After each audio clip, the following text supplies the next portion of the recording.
Frank Kulak enjoys playing the harmonica for anyone who will listen. And at 89, he's also a gifted painter, a passion he acquired nearly 70 years ago.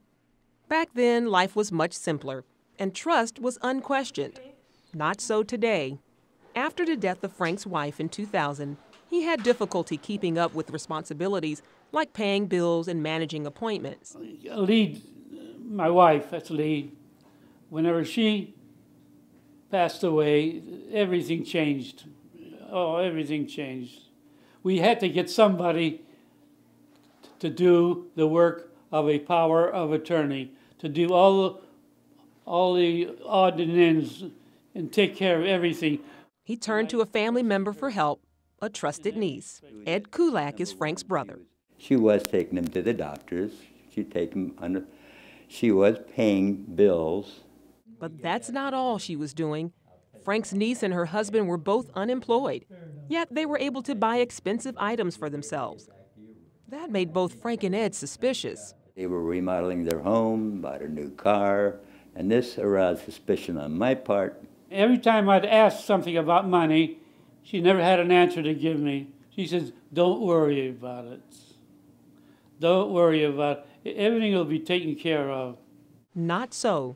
Turns out more than $80,000 of Frank's life savings was gone, not to mention his freedom. His niece had him wrongfully committed to a psychiatric hospital. She painted a picture as him being, number one, a runaway, or he was suicidal, which is neither one of the two.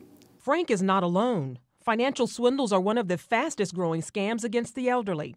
Sarah Aravanis is director of the National Center on Elder Abuse. We estimate that there are about 1 to 2 million 1 to 2 million situations or cases of elder abuse out there each year, and about 15% of those relate to financial exploitation. And the scams are many. Here are just a few, such as charity fraud, where predators solicit funds for fraudulent charities via the phone, and the new lottery scam that mails unsuspecting consumers phony checks that appear to be from various state governments, all to convince them that they have actually won a cash prize. And then there are those phony foreign money offers. There are the people that do the Canadian lotteries that call older people on the phone and say, "You've won $1 million and we simply want to ship it down to you, but it's at the Canadian border and we need to pay excise tax on this money. Could you wire us $3,000? And then the older adult is hounded with calls coming, every 15, 20 minutes to send the money, send the money. Ron Costin is director of the Institute on Protective Services at Temple University in Pennsylvania. He says con artists come across as friendly and seemingly helpful, something lonely elders find appealing.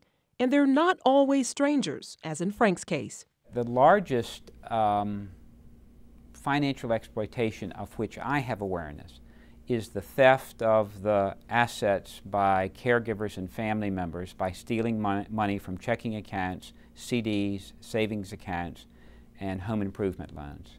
But experts say there are things seniors can do to protect themselves from fraud. For example, do not respond to anyone asking for your Social Security number, credit card, or bank account information. If you receive Social Security, have it directly deposited into your bank account. Be wary if a family member you aren't close to offers to help you with your finances. And don't reply to anything that doesn't provide enough specific information or requires an entry fee or deposit. The problem of financial elder abuse is spreading so much that many financial institutions are partnering with elder protective services and law enforcement to combat the problem. Aravanis says planning ahead is also key. We need to do a lot of education of people about how to plan, particularly for incapacity. How to plan for the time when you won't be able to manage your own finances, manage your own property, make your own decisions. In the case of Frank Kulak, his niece received 5 years probation and was ordered to pay restitution. But Frank has yet to see a dime of it. Frank says he's learned a painful lesson from his experience, one that proves that times and people have indeed changed. I trusted her in that respect. Well, who can you trust if you can't trust your family?